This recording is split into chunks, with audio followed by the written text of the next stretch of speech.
Give me a call if you want to meet somebody. I deserve someone who fulfills all of my criteria. Nothing over 20 PMI. I don't want someone who likes cats. I'm trying to settle. I promise you're going to marry the love of your life. Welcome back to another episode of Movie Review, the top show where we review movies, any kind of movie. Today we're reviewing something warm, something for the girlies, something for the chicks who grew up reading Wattpads when they were 12 years old. Ladies and gentlemen, as always, I am your host Patrick, and today we're checking out the Materialists. And this poses a question: what happens when a proficient matchmaker finds her own perfect match? Without any further ado, let's review this movie. How many marriages are you responsible for now, Lucy? 9. If the girl asks for a tall drink of water with a salary over 500 grand, you deliver. You're the matchmaker. You want a drink? Sure. Coke and beer. We're all about the romance in this story, so I'm expecting to see it in the hues. And again, look, you can even hear it in my voice. This movie is straight out of a 12-year-old's biggest Wattpad fantasies. And it's on display in the sets. The costumes are great. When they're showing the wealth, it's on point as well. You're seeing great costumes here. The scores are warm, and you know, they really psych up your emotions. There's all that lovey-dovey going on in here.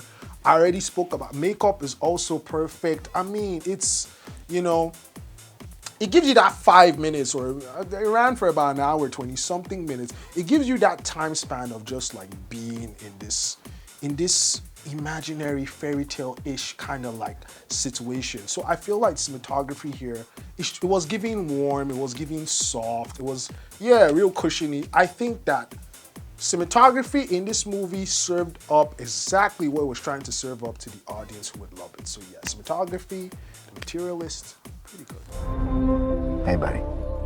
Hi, John. Definitely didn't expect to run into you tonight. I missed you. Yeah, you don't even remember my face. Lucy M., the eternal bachelorette. You can do better than me. My instincts are usually right. So we've got 3 here, all right? We've got our perfect love triangle here. Well, love triangles are never perfect, so, but we've got something going on here. Pedro Pascal, yo, suit the role to a T. Suit the role to a T. Dakota Johnson, suit the role to a T. I mean, again, I just want to like, you know, reiterate something. I'm a guy, so I was not reading these Wattpads when I was 12. So I don't really like be on these type of things. So if you're getting positive comments for stories like this out of me, yeah, they mean something. I've got to say Pedro Pascal's performance as the ideal man, as the rich aristocracy. You know, Pedro Pascal played off basically what every girl dreams that she's supposed to end up with. You know, obviously the dreams are very, very unrealistic, and for 90% of the girlies that would never happen. But you know, Pedro Pascal was that guy in this movie. He was, you know, he was rich, but it was also sweet and soft and nice and dreamy and all that other stuff. Yeah, it was really good.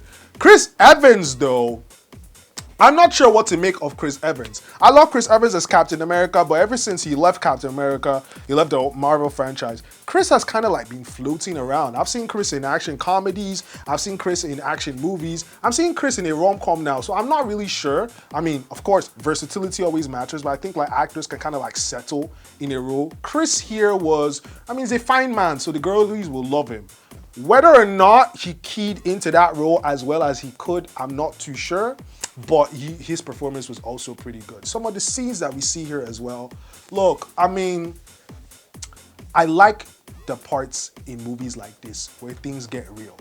It's a soft, sweet movie for girlies, right?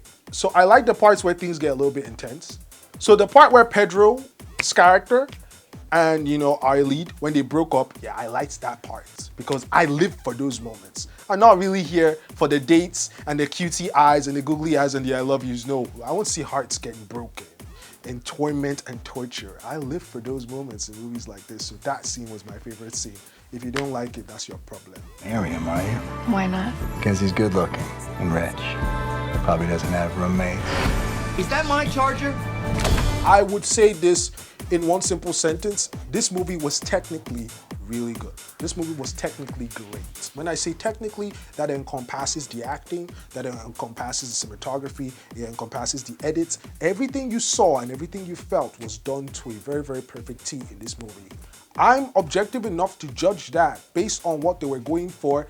This was that movie in that sense. It was really well done, well made. I would say that the story was a bit, I think it was unique. It's a unique twist on a romantic comedy. Romantic comedies, they can easily go one way, but this served up a very unique twist, a very unique take on the genre. So yeah, I loved that aspect of it. Of course, it's not flawless. And of course, it's me talking about rom-com, so you know what's coming already. But apart from it just being romantic comedy in that sense, this movie was, I said this complimentary early on in the show, but I'm going to say it again, it's kind of like a little bit of a downside. This movie is straight out of a 12-year-old's Wattpad fantasy. It was that in that sense, straight, like no alterations, no anything. You just brought that out of a Wattpad story and put it on screen. It was so, you know, it was excessively dreamy for me. That's all I'm saying. But I think that that's what they were going for, and I think that would tingle some people's taste buds. It's just not particularly going to tingle mine, but I know it would tingle some people's taste buds. So it's a con for me, maybe not a holistic con, but you get what I'm saying. When I see your face, I see wrinkles and children that look like you. So where does that leave us? I feel like every, you know, oh man, I feel every girl should see this. I mean, if you're a teenager, if you're in your 20s, your 30s, 40s, I feel like just sit in front of your screen and feel that. You know, imagine a world where you had the option between this very, very handsome ex who's just drooling for you and this very, very handsome rich man who's also drooling for you. Two absolutely perfect looking men, sexy men, handsome and perfect in every way, and all they want in the world is only you. I think that you need to see this movie just to feed on that fantasy a little bit. Please take my advice. It's a great movie. It is a must-watch for the people that it's a must-watch too. It's a top romantic comedy. No romantic comedy is topping this. All the girlies, you need to see it. And when you do see it and you love it, send me thanks on my Instagram. Ladies and gentlemen, I'll catch you in the next episode. But the math doesn't add up. Why does anyone even get married? Because they're lonely.